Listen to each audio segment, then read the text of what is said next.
The thing they don't tell you about living in a steel tube at the bottom of the ocean is the quiet. It's not a peaceful quiet, not like a summer night back in Missouri with the cicadas humming. It's a manufactured silence, a borrowed silence. You're holding your breath 100 fathoms deep, surrounded by a pressure that wants nothing more than to smash you into a pulp, and the only thing keeping it out is a few inches of American steel and the constant, steady hum of the electric motors.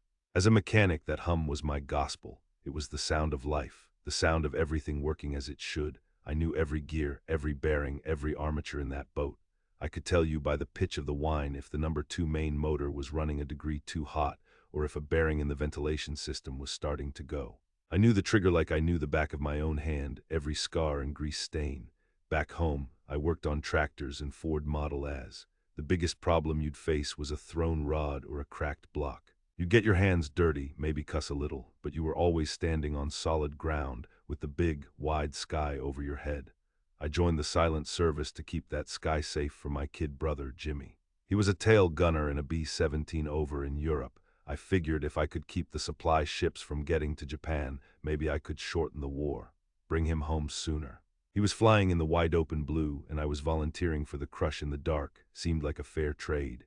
The Luzon Strait was a hunter's paradise. They called it Convoy College, a bottleneck where the Japanese Maris, the transport ships, had to pass. We'd been on station for 3 weeks. The air was thick and recycled, tasting of diesel fumes, unwashed bodies, and stale coffee. You forget what real sunlight feels like. You live under the red glow of the battle lamps or the harsh white of the work lights. Your world shrinks to the width of a passageway and the length of a 77-hour watch. We found them on a moonless night. A fat convoy, 6 Maris and 3 destroyers for escorts. The old man was a master. He moved us in like a ghost, a shadow beneath the waves. The orders came down, quiet and clipped. The hum of the boat changed. A deeper thrum of anticipation. You could feel it in the deck plates. I was in the maneuvering room, my hands resting on the cool steel of the motor controls, feeling the power flow through them. I wasn't a man, I was part of the machine. The klaxon for battle stations was almost a relief, a release of all that tension. The fish left the tubes with a gentle cough, a bubble of compressed air. We all counted down in our heads. 1, 2, 3, 1,000-yard run. The first explosion was a dull, distant thud that vibrated through the water, through the hull, and right into the soles of your feet. Then another. We'd hit them. We'd hit them good. A cheer went up, a quick strangled thing, because we all knew what came next. The payback. And then it started. A single, sharp sound that cut through everything. Ping. There is no sound on Earth like active sonar when you're the one being hunted. It's not just a noise, it's a physical presence. It goes through the steel, through your flesh, and scrapes right along your bones. It's the sound of a blind giant tapping his cane, searching for you in the dark. Ping, closer this time. The loudspeaker crackled. Rig for deep submergence, rig for silent running. The steady hum I loved so much died. Everything that wasn't essential for survival was shut down. The ventilation, the galley, the gyros. The world went dead quiet. All you could hear was the frantic beat of your own heart and the creak of the hull as we angled down deep, and the pinging. Always the pinging. It was methodical, patient. They were boxing us in. Down we went, 400 feet, 500. The boat began to talk to us. Little groans and pops at first, like an old house settling. Then the sounds got deeper, more alarming. The sharp crack of a weld under stress. The long, agonizing groan of a bulkhead taking on a strain it was never designed for. I knew the math. I knew the tolerances of the steel. For every foot we descended, the pressure increased by almost half a pound per square inch. At 600 feet, there are over 260 pounds of pressure on every single square inch of that hull. A pinhole leak at that depth could cut a man in half. Ping, right on top of us. My stomach went cold. I looked at the depth gauge, 700 feet. Test depth was 400. We were in uncharted territory now, pushing the machine past its limits. My methodical mind was screaming, cataloging every popping rivet, every groaning frame. Then came the first depth charge. It wasn't a boom. It was a concussion. The entire submarine was lifted and slammed sideways by a fist of pure force. The lights didn't flicker. They were punched out. We were thrown into absolute, total darkness. Emergency lights sputtered on, casting long, dancing shadows that made the cramped compartment feel like a tomb. Men were grunting, picking themselves up. A shower of cork insulation rained down from the overhead. Another concussion, closer this time. It felt like a giant was hitting the hull with a sledgehammer. The deck plates buckled under my feet. My teeth rattled in my skull. The pinging stopped. They didn't need it anymore. They knew where we were. That's when I heard the new sound. Beneath the chaos of the explosions, a high-pitched, metallic scream started up in the aft pump room. It was a sound that didn't belong, a sound of catastrophic failure. The chief engineer's voice, tight with dread, cut through the noise. "What was that? Jensen, get back there." I was already moving, grabbing a battle lantern. The beam cut a shaky path through the dark, dust-filled air.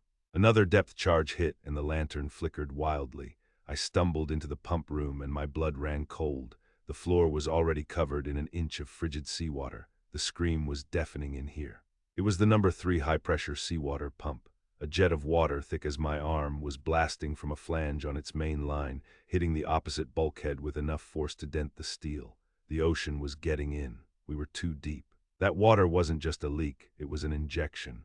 The pressure outside was forcing it in with lethal velocity. If we couldn't stop it, the pump room would flood in minutes. The extra weight would drag our stern down, and we would never recover. We'd just keep sinking until the pressure crushed us flat. Another concussion hit, and the main lights died for good this time. My battle lantern smashed against a pipe and went out. I was blind.